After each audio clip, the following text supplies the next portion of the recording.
Proposition 36 is the Drug and Theft Crime Penalties and Treatment Mandated Felonies Initiative.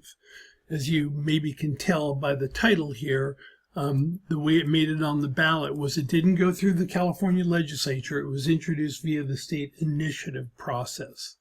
So what are the policy changes if Proposition 36 passes? First, Proposition will convert certain misdemeanors to felonies. For instance, theft of items worth more than $950 or less will become a felony for individuals with 2 or more prior convictions for theft-related crimes, such as shoplifting or burglary. The sentences for such offenses can reach up to 3 years in jail or in state prison. The measure will also increase felony sentences for individuals crimes involving multiple individuals. For example, if 3 or more people commit theft or property damage together, sentences can be extended up to an additional 3 years. Proposition 36 also requires that certain felony sentences, particularly those involving the sale of drugs like fentanyl, heroin, and methamphetamine, be served in state prison. Under current law, those sentences can be served in either county jail or state prison, depending on the criminal history of the person convicted. Proposition 36 would also introduce a treatment-mandated felony for repeat drug offenders. Individuals possessing drugs like fentanyl or methamphetamines or heroin, and with 2 or more previous drug-related convictions will be required to complete a treatment program. Those who fail to complete the treatment program may face up to 3 additional years in state prison. And then finally, the measure mandates that courts warn individuals convicted of selling drugs that they can be charged with murder if their actions result in someone's death. And this applies to individuals selling drugs like fentanyl, methamphetamine, and heroin. Well, what's the fiscal impact if Proposition 36 passes?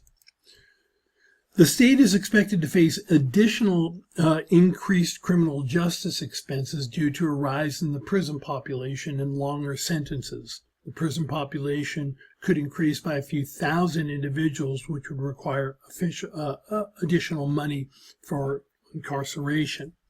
The overall state costs are likely to range between several tens of millions to low hundreds of millions annually.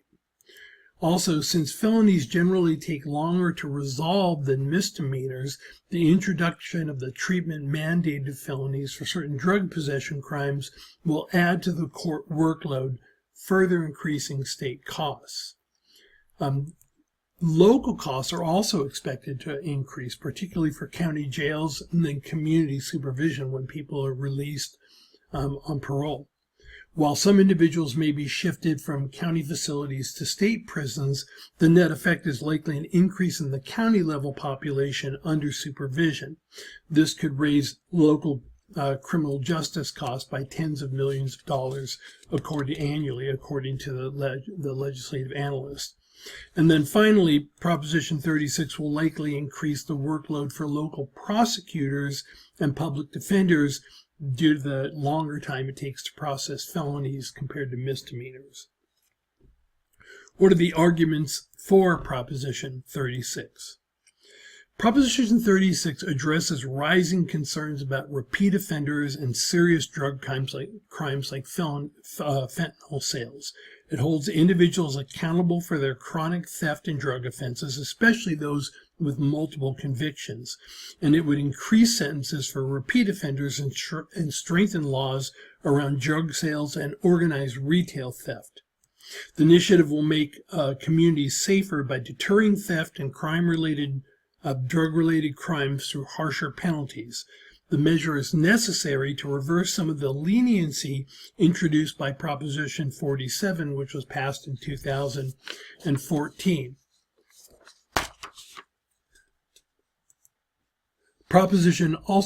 They point out, Proposition 36 isn't solely punitive, right? It also offers treatment options for drug offenders. Individuals charged with these treatment-mandated felonies can have their charges dismissed or their sentences reduced if they successfully complete a drug treatment program. The argument against Proposition 36 goes like this. Proposition 36 would lead to a return of the mass incarceration policies of the 1980s. It undoes progress in reducing California's prison population that disproportionately impacts communities of color, particularly Black and Latino individuals.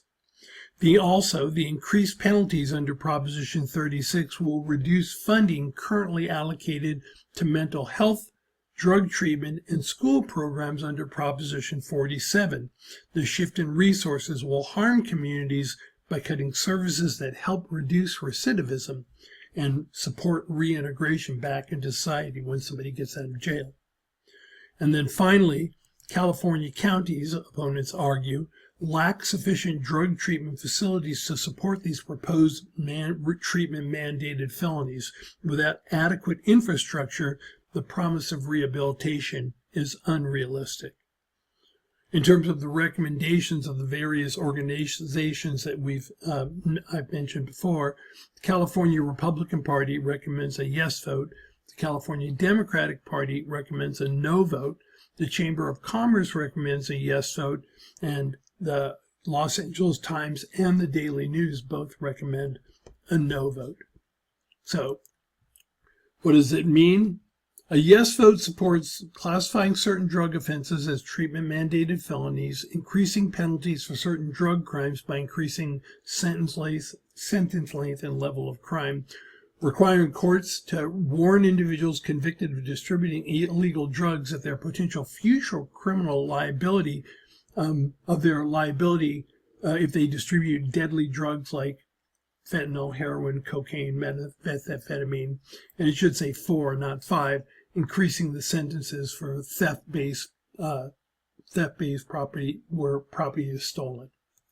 A no vote opposes the initiative and thereby keeps the existing drugs crimes as misdemeanors.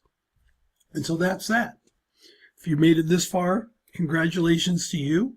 I will be doing one more video in which I will be explaining my own views on the propositions, but whereas all of these explanations of the propositions were done by the IELP, the Institute for Ethics, Law and Public Policy, the recommendations are not the Institute, they're just the world according to Phil. Thanks for paying attention. Appreciate it.